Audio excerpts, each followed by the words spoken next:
Hello po mga kabayan, kamusta po kayo? Si Kamanong po ay nagbabalik po muli ang inyong lingkod at tayo po ay magsama-samang magkomentuhan dito po sa Tambayan mga kabayan. Mag-umpisa na po tayo. Komentuhan po natin ito pong pahayag ni Atty. Rowena Guanzon doon po sa pahayag po ng tinatawag po na kanyang ate na bangag dito po sa sinasabing impeachment ng Vice President ay kailangan daw pong dumalo ang Vice President kung siya daw po ang tatanungin. At sinagot naman po siya sa pahayag po sa social media ni Atty. Guanzon.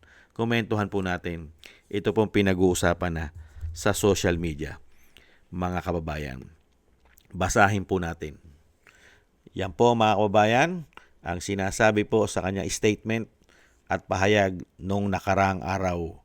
Ayon po kay Marcos Jr., kung ako ang inakusahan sa isang impeachment trial, pipilitin kong pumunta kahit payuhan pa ako ng aking mga abogado na huwag nang pumunta. Sumagot naman po si Atty. Rowena Guanzon. Ano po ang sagot ni Atty. Rowena Guanzon? BBM, noong ako ang chair ng COMELEC Division kung saan dinidinig ang disqualification case mo, hindi ka sumipot. Sinabi ng abogado mo noong huli na may sakit ka. Sinungaling. Mga kababayan. Totoo po yun. Hindi po siya pumunta noon nung dinidinig po ang kanyang disqualification sa COMELEC. Hindi po ba? Ulitin po natin. Ayon po sa tinatawag na bangag ng kanyang ate, kung ako ang inakusahan sa isang impeachment trial, pipilitin kong pumunta kahit payuhan pa ako ng aking mga abogado na huwag nang pumunta. At binanatan siya ni Atty. Guanzon, BBM, nung ako ang chair ng COMELEC Division kung saan dinidinig ang disqualification case mo, hindi ka sumipot. Sinabi ng abogado mo noong huli na may sakit ka. Sinungaling. Atty. Rowena Guanzon. Yan po. Napakahusay pong magsalita. At alam naman po natin kung anong klase pagkatao meron ang taong ito di umano. Pagkatapos po siyang bigyan at iluklok sa pagiging Pangulo ng Bansa at sinuportahan ng Vice President ng 1,000%, ang ipinalit pa sa kanya, ang isinukli niya pa sa isang Vice President, Sara Duterte, ay pabagsakin ito at tamnan at gawan at siraan ng siraan at pabagsakin ang Vice President at ipatapon pa ang kanyang ama na walang due process sa The sa Netherlands. Yan po ang klase na merong pagkatao di umano itong tao na ito. May pagkaulupong di umano. May pagkahudas, traidor di umano. Dahil po sa kasakiman, sa kapangyarihan, at kaswapangan sa pera ng taong bayan, di umano. At huwag kang mag-alala. Huwag kang mag-alala, bonget, na tinatawag na bangag ng iyong ate. Huwag kang mag-alala. Maiksi lang po ang panahon. Bilog ang mundo. Bilog ang gulong. Baka umikot. Baka pag-ikot. Ikaw na yung nasa ilalim. Baka mahirapan ka na makabangon sa dami ng karga-karga mo na issue na pinagagawa nyo sa bansa. Isang damokal. Hindi po ba napakaraming issue na sana'y sumipot ka rin.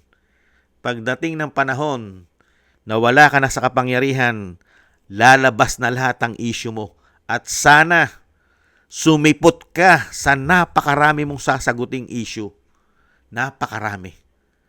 Lalong-lalo sa kapirahan ng taong bayan, sa mga pinagagawa ninyo. Meron pang ginto. Hindi po ba? At tulad po ng Maharlika Investment Fund, dapat mo rin sagutin yan. Hindi po ba? Ang PhilHealth at sari-saring mga bangko na pinagkukuhan pinagkukuhanan pa yata ninyo ng bilyon-bilyon. Pati ang insurance sa bangko, ang PDIC, kinuhanan pa rin ninyo. Di umano at isang damukal na binebenta pa yata ninyo ang mga asset ng bansa. Hindi po ba? At ang walang kamatayan, nagaa yung pinirmahan mo, mga blanco, at isang damukal na insertion, at mga inilipat na pondo, inilagay sa mga unprogrammed appropriation. Napakarami mong sasagutin yata, at ang isang napakatindi pang korupsyon na ginawa ninyo sa kasaysayan ng Pilipinas, ang massive korupsyon ng flood control. Hindi kaya, wag mong sabihin na yang lahat na yan, pag hindi ka na presidente, ay hindi totoo yan. At yung sinasabi mo, ang vice president, mga kababayan, pinaharap mo, haharap po yan. Kung kinakailangan, haharap po yan. Kahit po alam ng vice president na siya po'y pinupolitika. Grabing pamumulitika at pagpapabagsak sa kanya. Dahil tanging ang vice president lang, Sara Duterte, ang kayang panagutin silang lahat sa mga pinagagawa nilang pagnanakaw at kawalangyaan di umano sa ating bansa. Ang tanging makapagpapanagot lang po sa kanila, ang may kamay na bakal, may tapang at malasakit, ang Agila ng Mindanao. Kaya nga po pilit nilang pinababagsak para po mas-save na nila lahat. Lalong-lalo po itong tinatawag na bangag ng kanyang ate. Mas-save ang mga kasalanan nila at ng kanyang buong pamilya di umano ay sangkot dito sa maanumalyang korupsyon na mag-aapat na taon na at patuloy pa yata di umano. Kaya dito sa banat ni Atty. Guanzon, akala mong may bayag, akala mong napakatapang, humarap, akala mong itong tao na ito'y humaharap sa problema, mismong siya, na real talk siya ni Atty. Guanzon. Ni hindi ka nga humaharap sa mga issue mo. Hindi po ba? At yung impeachment mo nga, pinaharang mo, hinarang. Hindi tinanggap ng Congress, ng House of Representatives, yung impeachment mo. Hindi ba? Ibinasura. Hindi po ba? Dahil puro kaalyado mo ang nasa House of Representatives at anak mo pa, yung isang matindi na nahandon na may hawak na pinakamataas din posisyon sa Kongreso, ang anak mo. Kaya nga yung impeachment mo, binasura na napakabilis. Di po ba? Ganyang katindit kabayas di umano ang gobyernong bangag ayon sa kanyang ate. Kaya darating ang panahon, huwag kang mag-alala. Ang bawat tao, kung ano ang ginagawa mo, kasinungalingan at kawalanghyan. At matindi po ang balik sa kanya nito, mga kababayan. Dahil ang pinarusahan at pinahirapan mo ay daan-daang milyong Pilipino. Ang pinahirapan mo sa iyong panunungkulan at napakarami pang namatay sa flood control na sinasabi mong tapos na. 5,500 tapos na.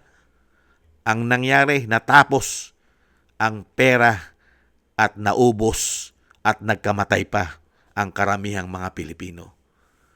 May karma yan, hindi po ba? Yan ang matindi. Pagka bumalik sa iyan na tinatawag na bangag ng kanyang ate. Yan po mga kababayan, ni Real Talk po siya ni Atty. Guanzon. Yung pagpunta sa impeachment, kung sino pa yung humahawak ng isang damukal na pondo ng bayan, trilyon-trilyon, taon-taon, ay siya pang kay lakas-lakas ng loob magbintang na ang Vice President ay napakaraming anomalya. Samantalang lahat ng pera ay nasa kanila. At lahat ng issue ng korupsyon ay nasa kanila. Napagtatakpan lang ito gamit ang tinatawag na maleta pati ang malalaking mainstream media ay nagamit na rin panangga at kakampi nila di umano. Ganyan po kasasama. Kaya wag po tayong mag-alala. May awa po ang Diyos. At ipagkakalob naman po kung ano po ang ipagkalob ng Panginoon sa taong ito na akala mo kay linis-linis, mga kababayan. Darating po ang panahon dahil ang pamilya po ng taong ito ay napakalaki po ng history na ginawa sa ating bansa. Lalo-lalo po sa kaperahan ng taong bayan. Nasa Guinness na po yan. Ang lahi nila ay nasa Guinness Book of Record na po.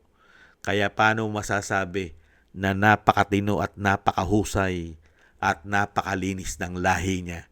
Lalong-lalo nung ngayon, lalong-lalo ngayon sa panahon niya. Hindi po ba? Ingat-ingat po kayo, Atty. Guanzon. Baka susunod, kayo na po ang hinahabol at nililitis ng gobyernong bangag di umano. Ingat-ingat po kayo. Maraming salamat po sa gusto po natin tambayan makabayan sa YouTube at TikTok. At ganun din po sa ating mga subscribers at sa mga nagko-comment, like, share, subscribe at patuloy pa nagsusubscribe. Shoutout po sa inyo lahat. Maraming salamat din po sa mga nagbibigay po ng tulong at biyaya. Shoutout po kay Eric Hershaw from Canada, kay Baby Roman at Ate Isa from Cagayan Valley, si Jem Aris from United Arab Emirates, Ani Jo, sa Tatay Nick from Toronto, Canada, Jesus Valdepena, Rolando Guerrero, Mila Yi, Felipe Shapno, Ma'am LB Shermani from North Miami, Florida, USA, Mika Ligaspi, Frank Zamora from California, USA, at Romulo de Vinagracia from Bacolod City. Thank you po sa inyo lahat. Shoutout po at ingat-ingat po kayo sa inyo po mga paggawa. At God bless po sa inyong lahat.